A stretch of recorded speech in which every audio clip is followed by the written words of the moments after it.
Priyadarshini, where did you study? Can you tell us about your education? I did my master's, sir, from the London School of Economics. So I did my MSc in sociology from the London School of Economics. And before London, sir, I did my BA honors in sociology from Lady Shri Ram College. And right after LSE, I started working with the United Nations. And I worked there first as an intern for the first 4 months. And thereafter, I was absorbed as a research consultant with the International Labour Organization.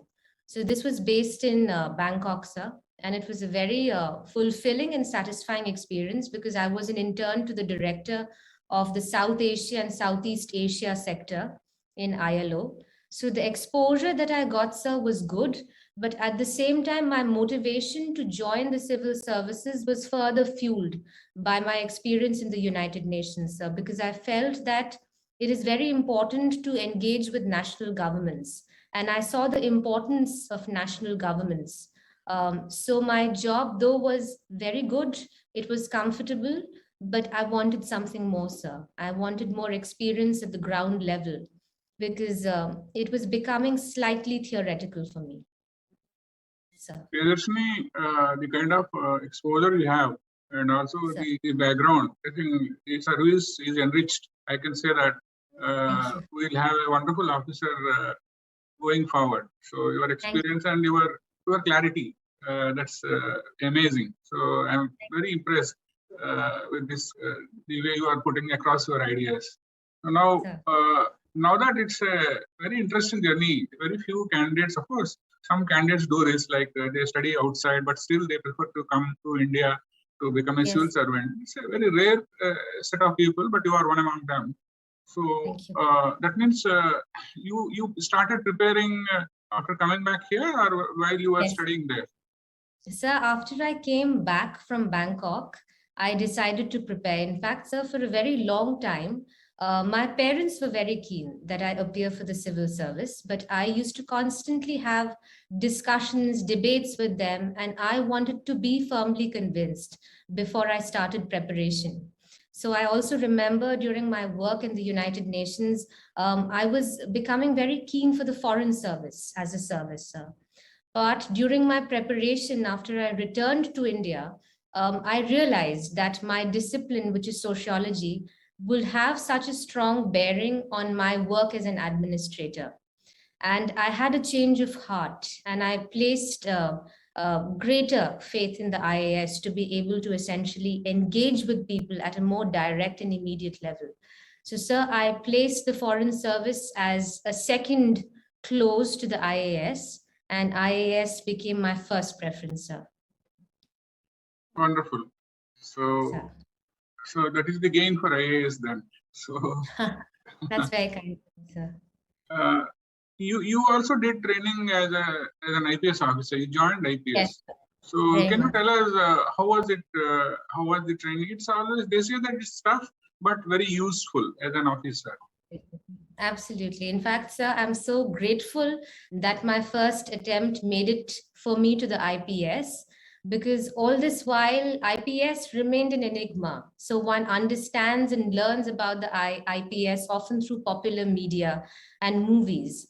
And when I went to NPA in Hyderabad, I felt that this was an institution that would help me learn so much and unlearn so much as well. So for the first few days, I in fact realized that I was very physically unfit. So it prepared me for the next few months. And the manner of training is so rigorous and it is so complete and thorough that I'm really grateful I could undertake 8 months of training, sir, in Hyderabad. So I formed some very deep friendships. And apart from, of course, the physical training, the training in weapons, there's also a lot of sort of classes that one has to attend on laws, the IPC, the CRPC, all of which has so much of importance, even for the IAS for that matter. The friendships that I formed, the very pride of donning a uniform and to be able to be a symbol, a very visible symbol of the state. I think those are experiences that I'll always cherish with me, sir. In fact, it was a close call for me to even decide whether to stay in the IPS or to once again, prepare and get into the IAS. But I remember after my results came out with a rank of 227 in 2017, I was very determined to continue preparing, and prelims was just round the corner. So without thinking about anything, I prepared single-mindedly and I made it to the IAS, sir. And I got to know about my result when I was undergoing my training in NPA, and this was the 4th month. But despite my result coming out, I was very keen to complete my phase 1 training and then join Masuri and my IAS training, because police training in itself, I think, sir, is one of a kind.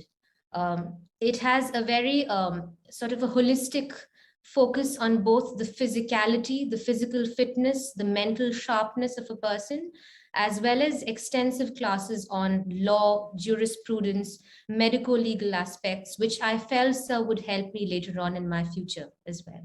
Great to know. So no doubt about it. So this training in NPA will be of great use going ahead to make you tough as an administrator. Of course, we know a few incidents where as a very amiable and also very friendly, empathetic officer, I will say that.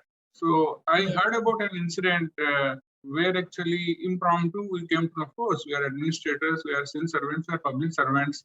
We always rise to the occasion whenever it demands. So can you narrate this specific incident? I heard one of the lady got injured and then immediately you rushed her to hospital. Can you tell us what happened? Absolutely, sir. So in fact, I consider it to be an opportunity that in this position, I'm able to directly and immediately help people. So that is, I think, the biggest takeaway being in the IAS. So, sir, currently I'm posted as the subdivisional magistrate in Raghunathpur subdivision of Purulia district.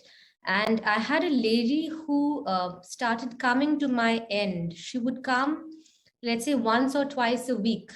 And she would sit, I would let her come in my chamber and she would sit in front of me. And the first day when she came, she showed me her burns, 3rd-degree burns that she had suffered, and her scars and her wounds. And honestly, the first time I saw her, sir, I was alarmed. I gasped because it's very difficult to see it. And it was a very overwhelming experience for me because she essentially even took off some of her garments and she was showing me the intensity and the severity of the burns. After I saw it, I also wanted to know whether she's been given any sort of medical intervention or assistance. And she revealed to me that for the last 3 years, she's been going from pillar to post, seeking some funds for her surgery. And so immediately I called up my seniors and I told them about it. I even shared her preliminary medical report, and they made it very easy for me to connect with the Calcutta Medical College and the SSKM in Calcutta. And I spoke to the doctors there, a panel of plastic surgeons essentially. And it became possible for me to have her moved to Calcutta. I provided her with the transportation arrangement. My DMDC also accompanied her. And we essentially monitored the fact that she's in safe hands and she's taken care of. She underwent a 3-week plastic surgery and now she's completely healed, sir. And she's come back, and more than the healing of her scars, it's her sense of dignity and selfhood that has once again been restored. In fact, sir, when I spoke to her over the phone, she was very overwhelmed herself, and she very sweetly said in Bangla, "Ami ekhon bhal lagchi, ami ekhon sundor lagchi."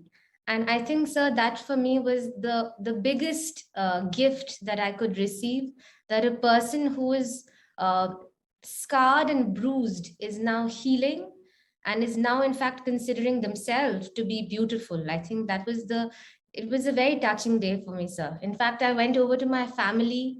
I told my father that this has happened and this is something so beautiful that was only made possible, sir, I think through this service, because the tremendous reach and the tremendous social capital that we build and the good faith that we build through our work makes other people and the staff come to our aid. So, sir, this was a very touching story, and her name is Shunita Bauri.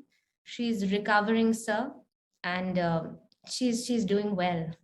Yes. Oh, great. Priyadarshini, we are proud of you. As you said, such an empathetic officer will definitely make a mark and also will be of use. I think being public servants will be there when there is need. You have put it nicely.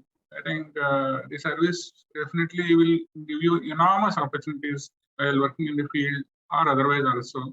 Thank you, sir. It's a great service to be in, because once we realize that this is a service and the public service, then things are very clear. So as you have done, and you are at the very early stage of your service, and the clarity you bring in, amazing. So I wish most of the officers have this clarity.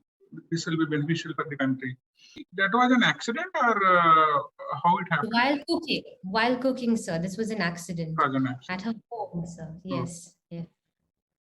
So, in fact, there was another such case which came to me in Alipurdwar of a lady who was mentally challenged. And I was initially posted in Alipurdwar, sir. And with the help of the district administration and the Red Cross, we took care of her, and we even sent her to the Behrampur Mental Asylum. And now she's with an NGO. So, sir, I think the beauty of the service is that it allows us many such opportunities to come to the aid of people directly and have an impact on their lives, sir. I think that's most beautiful. You were posted as SDM, Sub-Division Magistrate in Alipurdwar? Yes, sir. Initial, first posting was there. Yes, sir. Very good, very nice.